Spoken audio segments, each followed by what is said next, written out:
I'm going to talk about using Earth observation for quantifying boreal peatland condition and change. And these are at scales that are relevant for policy. So basically trying to bring remote sensing into that kind of, into that framework. So I'd like to thank quite a few people, especially Chris Hopkinson, Bill Quinton, Rich Patrone, Kevin DeVito, Danielle Colbert, Dan Thompson, Nick Kettridge, Eddie Dean. There's lots of others. And also the grad students at the Peters Lab and the Artemis Labs, and Maxim Okremenko, and then all of our funding agencies as well. So just as an introduction, we know that peatlands in Canada are undergoing drastic changes from not only climate change, but also stressors from anthropogenic disturbances and climate-mediated changes. And so there's a real need for the holistic understanding of the integration of field measurements, remote sensing, and ecosystem modeling. So remote sensing gives us an opportunity to look at everything, to look at things everywhere and all the time. And a lot of the changes that we're seeing are occurring over vast scales, which are often too large to consider using field methods. But remote sensing provides us with an opportunity to use proxy indicators of change, such as the changing vegetation structures. And these indicate the many environmental processes associated with those changes, typically using the reflectance of electromagnetic radiation. And just as a note, Landsat program has been around now for about 50 years, providing us with unprecedented, almost bi-weekly data collection of global ecosystem change. And today we have microsatellites and various constellations that are increasing the spatial resolution of the data that are collected, and the temporal resolution as well. So how do we use remote sensing to make the decisions? Well, from these often long-term observations, remote sensing enables large area monitoring with calibrated from field measurements. To affect policy, we need to first start with a need or an objective, which is often hypothesized to occur with external factors, as you can see in the flow diagram. Remote sensing can be used to observe the changes in peatland attributes, which are put into a reporting system, such as the Alberta Wetland Rapid Evaluation Tool. From there, decisions can be made. At the base level, a wetland classification can be created to identify class and form, and then the changes within and proximal to those shapes can be determined. So this is basically the primary method for identifying change in wetlands, is basically to characterize their area. So within today's presentation, what we're going to do is we're going to look briefly at the state of the discipline and where we are at today. And then we're going to look at 3 case studies. The first is using remote sensing to understand the impacts of fire. And this is mostly Emily Jones's master's thesis. We're then going to move to Fort McMurray to look at oil and gas cumulative impacts of climate change and anthropogenic disturbances. And then finally, we're going to focus on climate change impacts in the Northwest Territories. So often those who are interested in remote sensing will be interested in the current state of the science. Since 2009, following the movement to make all Landsat data free, we have seen the proliferation of studies on boreal peatlands and wetlands. I've reviewed about 350 papers in this area, and we're seeing a drastic increase since about 2009. In the past, the accuracy of remote sensing products was generally okay, but not great, and certainly not high enough to meet the accuracy standards that we have today. These are about 90% at the class level. With the improvements of technology and algorithms, computing, and other resources, we have seen drastic increases in accuracy in our ability to classify wetlands. So the first area that we're most interested in developing is the classification of wetlands and peatlands using multiple data integration and fusion of peatland characteristics and properties. Secondly, we're interested in the identification of land covers as objects using multi-data and artificial intelligence to quantify within peatland characteristics, such as shrubbification, mosses, and trees. Thirdly, another big area of research is in big data ingestion. So this is basically using long time series remote sensing data to examine peatland change using cloud computing. So Google Earth Engine is a really good example of this. And here on the right, you can see a tasseled cap wetness slope index of the McClellan Lake Fen north of Fort McKay. And then finally, we're interested in very high spatial resolution drone data collection, structure from motion, terrestrial laser scanning, and artificial intelligence of features.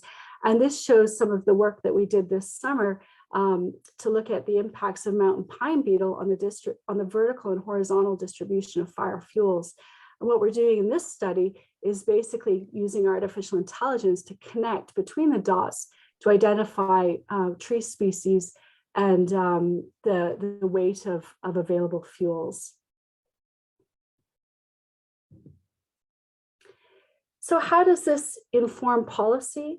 Well, a lot of this really starts with a good wetland classification. And here you can see old air photos from about 1950 of the Birch watershed south of Fort McKay in the oil sands region prior to development. Here we can see that we can observe that classification to the various different types of wetlands, including upland forests, bogs, and fens. And then finally, using the ABMI the ABMI human footprint inventory, we can see how those peatlands and wetlands have been developed through forest operations down in the southwest of the watershed and oil sands development in the north. So a lot of the work that we do here at the University of Lethbridge revolves around the integration of thematic information using airborne and terrestrial LiDAR systems. And basically the way this works is the LiDAR emits a laser pulse and it measures the time between emission and then the reception of the reflected pulse. And basically that's pretty much how LiDAR works. It's quite a simple technology, but it provides us with a very high resolution three-dimensional structure of the ecosystem that we're monitoring. So this shows you basically a video of a three-dimensional point cloud within an area south of Fort McMurray that had burned previously. And this isn't the actual burned area, but it's kind of the area that has grown over time and hasn't burned. And what's interesting about this is we can strip away the trees to see the elevation, but we can also see the understory as well.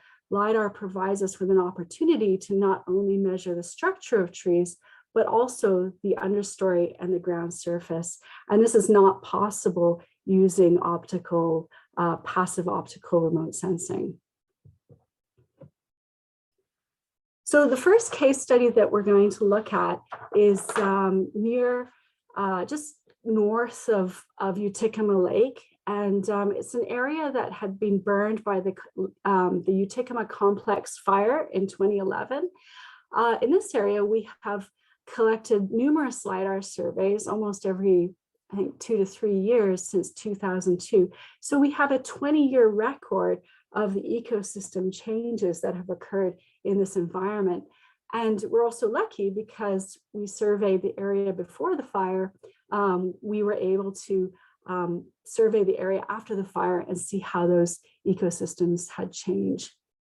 And interestingly, here at the University of Lethbridge, we own our own airborne multispectral LiDAR system. And I think there's only about 4 of those in the world, and we're able to integrate that with thermal imaging approaches.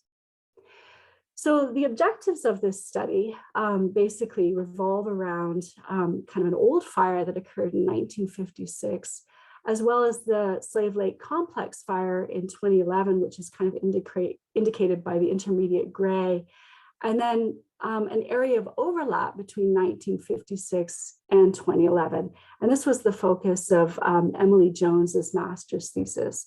And lucky for us, Emily's decided to continue with a PhD here at the U of L. So our objectives here are to classify classify peatland class and form, and then to look at how peatlands respond to short and long return interval fires. So short meaning the overlap in area between 1956 and 2011, and the long interval is just 2011 only. And then to look at the characteristics of these ecosystems and how they're regenerating. And then finally, we're interested in what we can expect in the future. Clearly, these ecosystems are changing quite quickly, especially due to climate-mediated changes and enhanced drying. So as we know, peatlands are often a barrier to fire, but as they start to dry, they're becoming sensitive to fires. So the first kind of area that we're interested in is classifying these peatlands to class and form. And this provides us with an indication of how within these objects, these peatlands are changing. So here you can see a digital elevation model that we derived from the airborne LiDAR data after basically stripping away all the trees. And what's interesting is you can see the bogs here as being slightly upraised and the lag found around them. Now we can identify bogs and fens based on their morphological and shape indicators, which you can see here. The purple and reds are the upraised areas, whereas the blues and greens are lowered. When we combine this with vegetation height, we can start to identify which areas are open, which are shrubby, and which are treated. And basically it gets us right down to the form level. And you can see the ecotonal areas as well in this kind of classification. So we're really interested in identifying these shapes and determining the form, because from there we can see how these ecosystems are changing over time. So what Emily did was she went into the field and she measured kind of within a whole bunch of microplots and transects how these ecosystems are regenerating from post-fire. And this is measured, so this is not actually from LiDAR data, but we'll get to the LiDAR in a minute because it's really important to calibrate and validate our LiDAR data so that we know what we're actually seeing. But here we can see that peatlands within that experienced a short interval fire had much greater shrub regeneration. And in fact, Emily found, alder and willow were the most prevalent shrub species growing in these kind of double burned peatlands, which is quite interesting, but it's also concerning because we know that these shrubs can enhance evaporative losses through their transpiration from their leaf surfaces. So what are some of the structural characteristics? Well, Emily also found that within double burned areas, the vegetation was much taller, and she measured this in her plots, but she also looked at this with the LiDAR data. And what the LiDAR data does for us is, we can measure maybe, 20 peatlands or 30 peatlands, but with LiDAR, we can look at whether we're seeing these characteristics across, up to hundreds of peatlands. So that's where it gets really interesting because, we can confirm based on numbers where we're seeing this, and also the environmental drivers that might drive the variability in the regeneration of these shrubs. So Emily also found that in areas where you have greater bulk density, we also have kind of greater moisture variability and impacts to the vegetation regeneration. So I know the group was really interested in this topic. I know the CAWS group was really interested in microtopography and how microtopography changes. And we were quite interested in that as well. And we're working on it at the same time. But if you measure or survey an area before a fire, like we did at Uticuma, and then are lucky enough to have it burn, and then remeasure it again after the fire, we can see how changes in the fire regime impact the microtopography here. And we can observe this over a vast number of peatlands. And what we found was that severe fire burns deep into feather mosses, leaving sphagnum hummocks, and this is really quite well known, but in general, what we found was an overall flattening of the microtopography, especially in areas that had really deep burn. So that was really interesting to us because it's kind of counter to what what a lot of people have said, but it really depends on the kind of morphological characteristics of the peatlands. So we're able to look at those things using this remotely sensed data as well as our classification. So this provides us with an indicator of the change from kind of hummocks and hollows and how they kind of increased into this flattened area based on the proportional area of change of the peatlands from pre to post fire. And we can separate this into our classified bogs, open and shrubby bogs, treed bogs, open and shrubby fens, and treed fens. So here we're looking at, about 150 peatlands, and, we can see these changes occurring. And basically any open and shrub bogs had the greatest amount of flattening in general, whereas fens were more resilient to those changes. Okay, so how does peatland fragmentation influence things? Well, based on our classification and the depth of burn from this kind of multi-temporal LiDAR data set, we can see that compact versus elongated shapes of peatlands correspond with burn variability.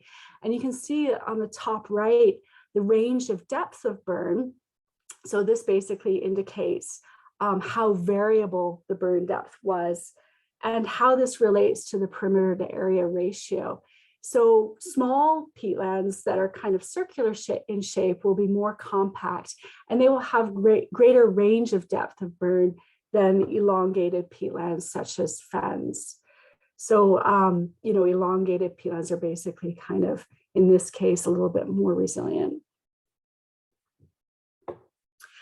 So what are some of the thermal implications? Now, we were lucky to have a thermal camera on board the airplane when we were flying this back in 2011, immediately after the fire. I think it was about a month after the fire. And thermal infrared provides us with an indication of how the skin temperature, or the surface temperature, has changed after the fire. And what we've seen, obviously in the areas that have burned most recently, that we have kind of enhanced surface temperature almost up to 50 degrees, which is really quite warm. But what's also interesting is that in compact wetlands such as bogs that are quite small, these have a much higher surface temperature than wetlands that are kind of elongated. And what we also found was that in areas that had burned deeper, they actually indicate kind of a cooling, and we think that that's related to basically you're burning deep into the surface, and you're basically as you burn deeper, you have kind of the water table is closer to the surface, so it's emitting those latent energy fluxes and cooling to the atmosphere through evaporation. So we can see how these energy balances change within this ecosystem, but it's really at a snapshot in time. So how does this research impact policy and management? Well, what we're finding is that greater susceptibility to drying and enhanced fire intensity is occurring during this combustion. And one of the big concerns is how anthropogenic disturbance could enhance this drying and reduce the ability of peatlands to slow fire. So we know that peatlands have largely been moisture driven, where they're drying out. Basically, we have enhanced uncertainty for fire behavior because they're kind of burning into these peatlands. And we've all probably read studies on zombie fires and that sort of thing, which is really quite interesting. So we need to kind of alter our practices and our modeling of fire to better incorporate peatlands within our frameworks. Okay, so the next case study that I'm going to talk about goes from Lake Uticuma complex fire to anthropogenic disturbances within the oil sands region. And in 2019, what we did was we flew this kind of radial transect around Fort McKay, which you can see, to look at the impacts of changing kind of intensity of disturbance on peatlands. And then we also incorporated kind of a smaller study to look at kind of a post-fire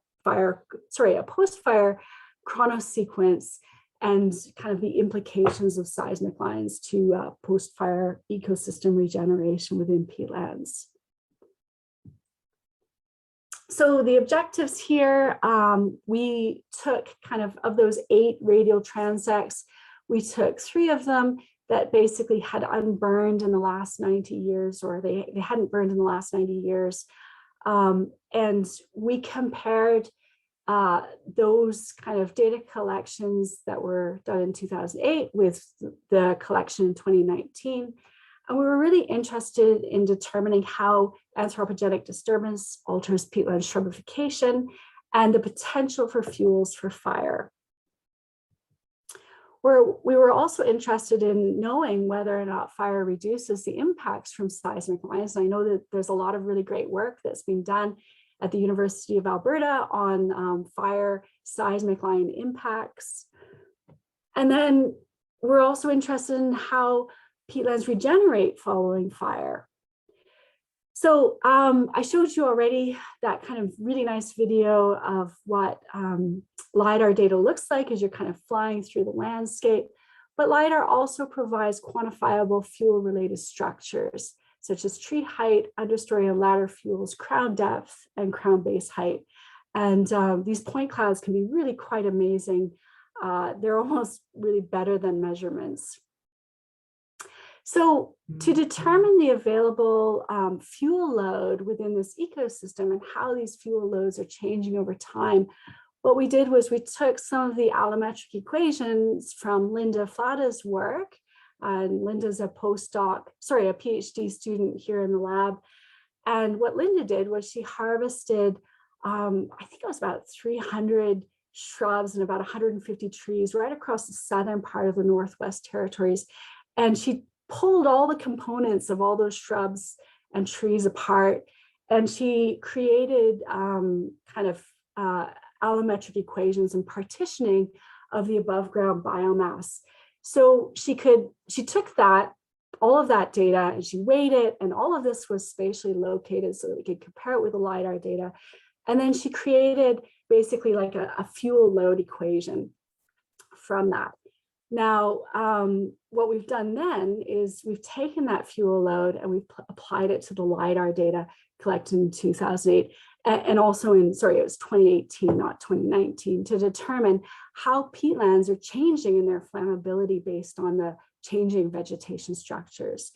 And so a lot of this work was done by Sam Durand, who is an undergraduate student, and he's kind of a superstar undergraduate student. He's published already a paper, and I think he wants to submit this as a paper as well.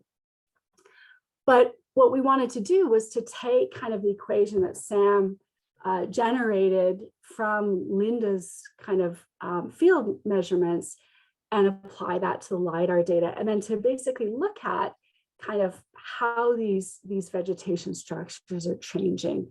And so then what he did was he applied this to more than 900 peatlands across the oil sands region within those kind of long LiDAR transects.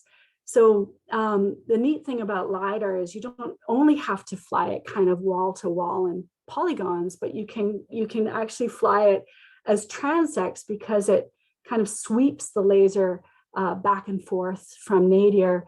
And so you can kind of capture those changes over much larger areas and basically quantify how ecosystems are changing, but also their variability.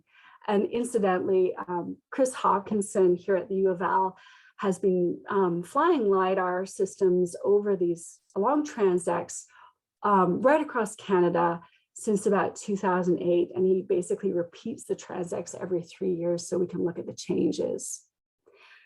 Now, what Sam found was that, over this 10-year period from 2008 to 2018, applying these available canopy fuel loads, which are shown in the graphs here, what he found was that there was a significant change in the fuel loads, and that basically fens, which you can see at the bottom, are changing more rapidly than bogs. So that means they're becoming more shrubbier, and they're gaining more fuels. Now, when he looked at the influence of different disturbance types, he didn't really find a great difference between them. Basically, they were all changing. And of course, you have the climate mediated change as well. But what he found, basically in bogs, was that trail disturbance had the biggest impact on enhanced fuel loads. So this was basically determined by using the ABMI human footprint inventory. Within fens, what he found was that, when you have multiple disturbances, you're going to have, from like well pads and linear disturbances, you're going to have even greater kind of fuel development. So basically what he found was that 30% of the area, I'm going to go back here, 30% of the area of peatlands had become shrubbier in the last 10 years. And that the fuel loads had increased by between about 0.2 and 0.4 kilograms per meter squared. So that is a considerable amount of fuel gain in these ecosystems. So what Sam also did, which was pretty neat, was he created basically a heat map of the change in fuel load. And so you can see basically as it becomes more kind of dark green and turquoise, that there's kind of an enhanced, these are basically the areas of enhanced fuel load. And he looked at these particularly over peatlands, which are kind of shown in that kind of dark to intermediate gray. Sorry, it's not the dark gray area, it's kind of that intermediate gray area, which is a little bit tricky to see. But what he found basically was a 26% increase from 2008 levels. And then from this, he could kind of determine where the kind of the high hazard or high risk areas were for fires that could impact communities. And of course, we know that with shrubs, and enhanced kind of surface fuels within the peatlands, we get fires that have unpredictable behavior because basically shrubs and peat are not included in the fire behavior models. So we don't really know how they burn through them. Okay, so when fires burn peatlands, how much fuel is actually burned? And this is a photo from, I can't remember where Maxim said this was from, but Maxim is our LiDAR operator here at the U of L. And he took this photograph looking down from the airplane, but it's in northern Northwest Territories. You can see kind of all the variations in that kind of reflectance of what was scorched and what wasn't. So what Shinyeri has done, Shinyeri Ota is another master's student here at the U of L. What Shinyeri has done is she's taken the equations from Durand, and she's calculating the loss of carbon using pre and post fire LiDAR data from the Horse River fire. So data were collected in 2014, and then we also collected LiDAR data immediately after the Horse River fire. And what she found, and sorry, before I kind of carry on, so you can see these maps here on the right of the standing live carbon in 2014, what it looked like after the fire in 2016, and also the carbon losses that occurred within this environment. And she's got some kind of upland on the bottom and then peatlands in the top two images on the right. So what she found was that treed bogs had the greatest carbon loss following forests. And what she wanted to do was, determine how well this kind of loss of biomass corresponded first with our active normalized burn ratio, with the intensity of the LiDAR system using this multispectral system, which emits laser pulses in near infrared and shortwave infrared, which can be used to derive kind of this active burn ratio. But she also wanted to compare that with Landsat difference normalized burn ratio to see how well Landsat data represents severity, meaning basically loss of biomass. And she found that the active normalized burn ratio corresponds really quite well with the difference normalized burn ratio from Landsat, indicating that the spectral characteristics are consistent. But when she compared carbon loss, so the actual kind of the biomass loss associated with the fire, to the active normalized burn ratio, it worked really quite well for forests, which you can see in green in the lower graph, but not so well for bogs and fens. And basically it's because when we're incorporating these models into, or when we're deriving these models, we're really not accounting for the loss of that carbon, that peat soil, as those fires kind of burn deep into it.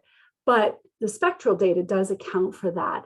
And if we compare that with Landsat, it's basically the same deal. We're kind of missing out on that, on the kind of depth of burn. So in another study, Humera wanted to determine, basically kind of taking what Sam had done and Chinieri had done, she wanted to figure out whether or not fire reduces the impacts of seismic lines over time in peatlands. And this was a similar study was proposed by Quinn Barber at the U of A, I believe, and he did some really neat work on whether we can see these changes using LiDAR data, how fire basically erases them. And so Humera and Ayatullah did a similar study, basically using machine learning to identify first the shrubs, deciduous shrubs versus deciduous and conifer trees within a fire chronosequence. So in this study, she was basically looking at peatlands that had been burned 5, 18, 30, 35, and more than 90 years ago.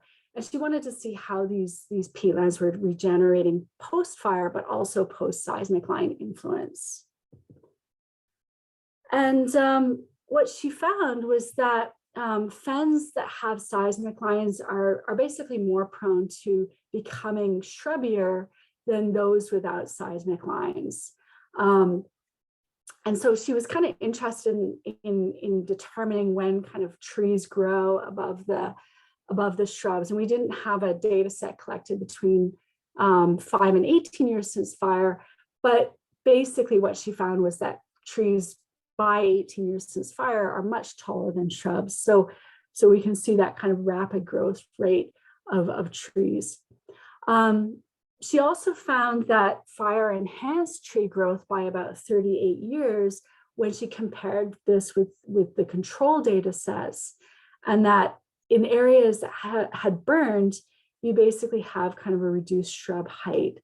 So this means that, if you have basically a fire that goes through that doesn't have seismic lines, your shrubs tend to be a bit shorter as do your trees.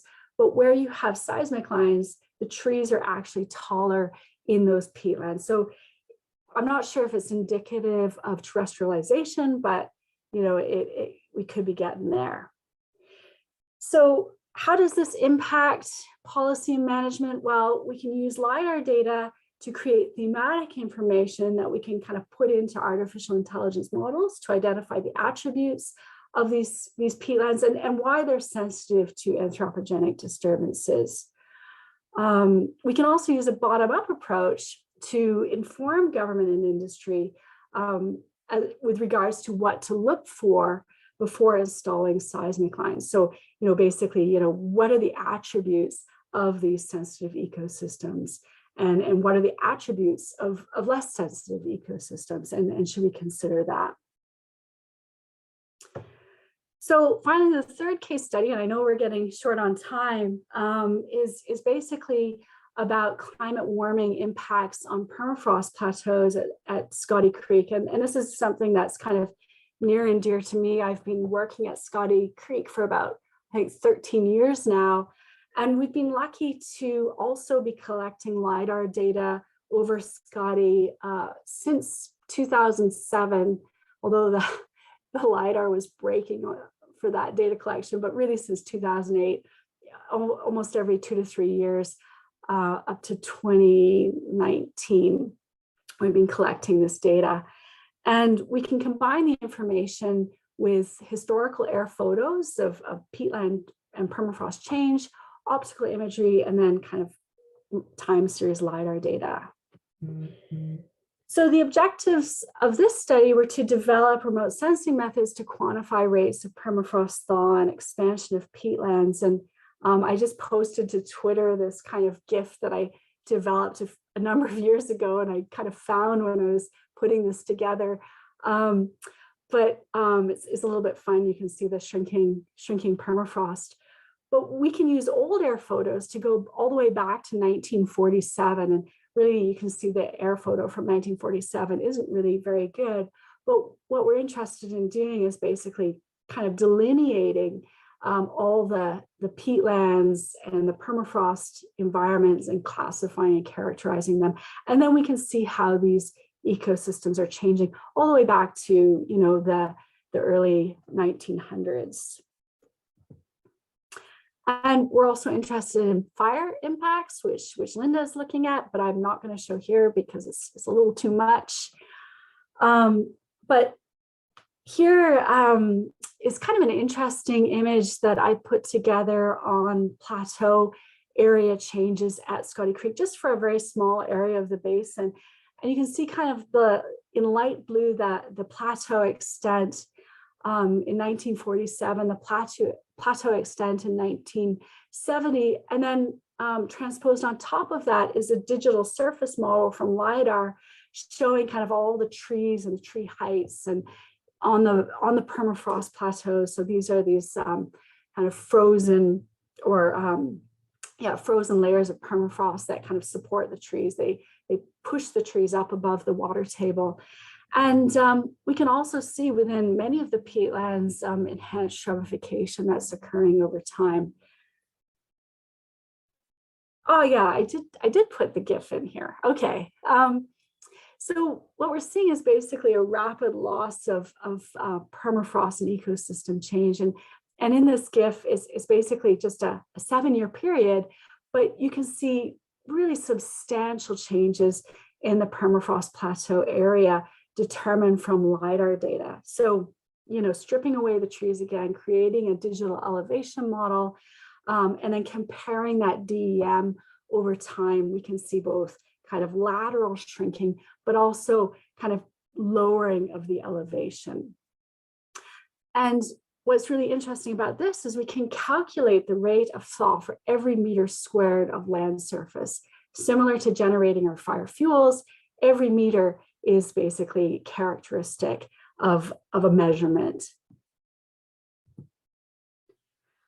Okay, so what we've seen here is like basically a rapid loss of permafrost and ecosystem change, especially since the 1998 El Nino period, which was a period of about 3 or 4 years of really warm weather that thawed the permafrost quite quickly and enhanced connectivity of that landscape. And so by about 2050, we expect, if we forecast in the future, that there will probably be very little permafrost left at Scotty Creek. Now, a lot of this occurs because of the heat capacity of water, but using thermal imagery, we've also observed basically the heating up of the tree stems and that movement of that heat down the tree stems and into kind of the permafrost at the edges of these permafrost plateaus. So how does this impact policy and management? Well, it hasn't quite yet, but we've been working with the Decho Collaborative on Permafrost along with David Olefeld, which is a partnership between First Nations communities and academics led by Wilfrid Laurier University. And you know, even though this is not policy yet, we've used remote sensing and field measurements to provide communities with the information that they need to make decisions. So, kind of expanding beyond Scotty Creek and into the Northwest Territories in general through our LiDAR-based transects. So the take-home messages for this talk are that remote sensing demonstrates areas that are sensitive to change. And this demonstration of this sensitivity often exceeds kind of long-term monitoring programs. So it makes us more certain of these changes because we're looking at them over a long period of time. And while field measurements provide the most accurate method for quantifying these processes and understanding them, the ability to apply remote sensing methods to hundreds to thousands of peatlands enhances quantification and understanding. And this also reduces our spatial uncertainty. So with that, big thanks to all these groups. And I think I've probably got quite a bit over time, but I'm going to stop sharing and maybe I can take some questions. Thank you.